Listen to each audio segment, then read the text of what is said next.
anticipation than I would. Because they were waiting and they knew that there was a transition that was about to happen when you stepped in there. Good. I got one here too. You go first. Just being musically challenged, I was very apprehensive about coming in the center, and all of a sudden leading people in a beat that I don't know what the beat is really. I tripped over myself dancing, so it was awkward. Right, that's an important thing.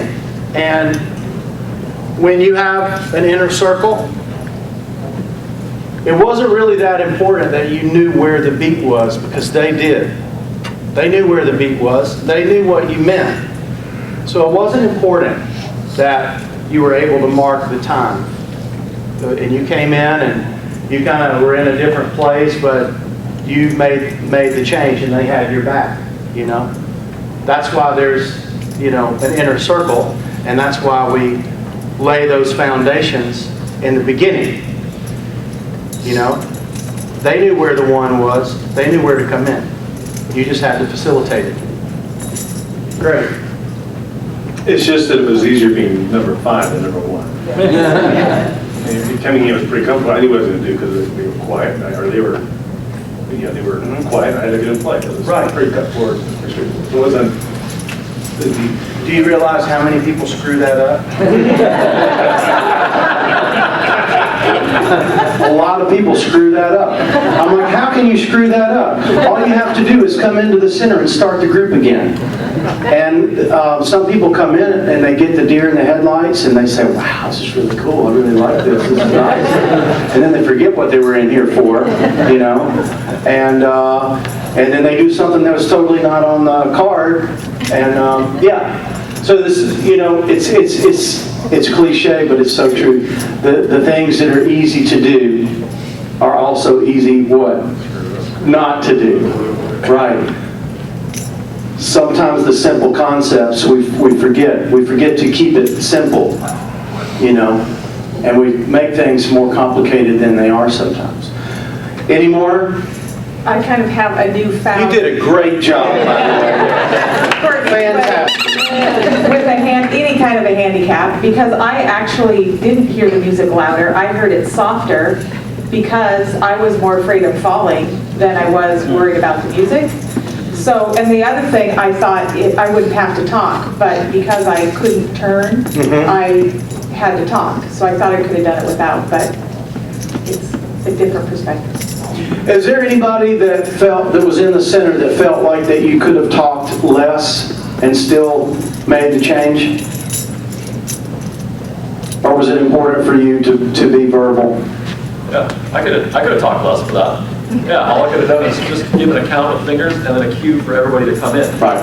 But what I was trying to do, Before I got up there, I decided that what I wanted to do was try to get everybody focused on the beat again so we could have a seamless transition as we come in. And so I wanted to give the count where the downbeat was, but the opposite experience for Mike, being 20th, was not as easy because everyone had the expectation that when you give a count, oh, you come in at the end of the count. That's not what I was going for. I didn't communicate that. And so what I was trying to demonstrate, to create a single cue, created confusion and multiple miscues. You fixed it though, didn't you? Yeah. You left it better than you found it. Right. And by the way, are you a music teacher? I am a musician. Okay. Because it sounded like you were a music teacher and you were like, okay, here's your downbeat. And that was good. Anybody else? Okay, good. I think when I came in, there were only 3 instruments going, and so I could hear where I wanted to hear more music from. So where I wanted to hear a beat is when I was there. So where I wanted to hear something was where I pulled that from. So I felt like there was lacking in certain to balance it out. Okay, so that was your intention when you came in, and you chose people from almost equally distant. Right, because yeah, exactly, to kind of balance out what was going on each of them. Good, excellent. That's why it's important to come in and take a breath. As a leader, it's important to just take a minute and listen and look at what the facts are, where you are, where everybody is, and just listen and then make a change. right? Now, if you'd have come in here and not closed your eyes and listened for a moment, your choices might have been a little bit different. But you stopped and you listened and you got to think about, okay, not only am I going to bring in 3 additional sounds, I'm going to try to balance them out. That's good. That's a good thought process. Thank you. A+. Who else? Just a question for Richard. Was your instructions to run the... No. That was good teaching. Oh, to run around? Yeah. Oh, Get it going. but a lot of people don't understand what chaos is, and so Richard does. oh, yeah.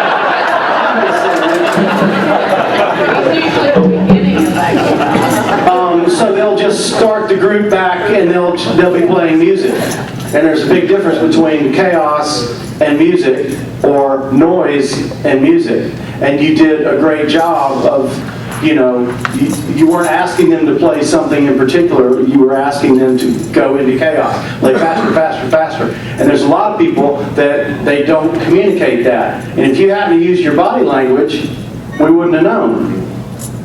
We wouldn't have known. So, I mean, it's an experiential way to learn about what we think we communicate sometimes is different. What's in our head, what we think people are understanding is way different than what we're giving off. So we want to make sure that we're accurate with our body language. Anybody else? Here's what I'd like to do. I'd like to have just a moment. I'm not out of time, right? I don't know what that says. I got a couple of minutes. We can have some. Okay? 7. How does this experience impact you as a leader?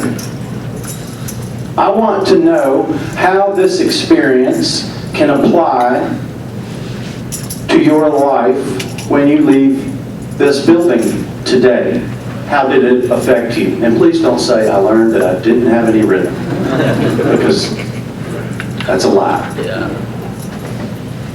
Right here, Mike. Okay. I'm plenty loud. I went early when I went in the center, and I kind of agreed with Mike. It made me realize that if I'm at the beginning of something we're trying to lead or change, I can take a little more risk and not be afraid of exactly how I set it up. Where in the later groups, there were expectations. People had already modeled some really good things. I would have done a lot differently seeing other people do it, but because I was second, it was okay that I didn't have those other pieces yet because it was new. Wow. Good. And for me, when we first got in here, I got to the drum and watching the inner circle, it was really important for me to watch them and kind of mimic the beat that they were going for.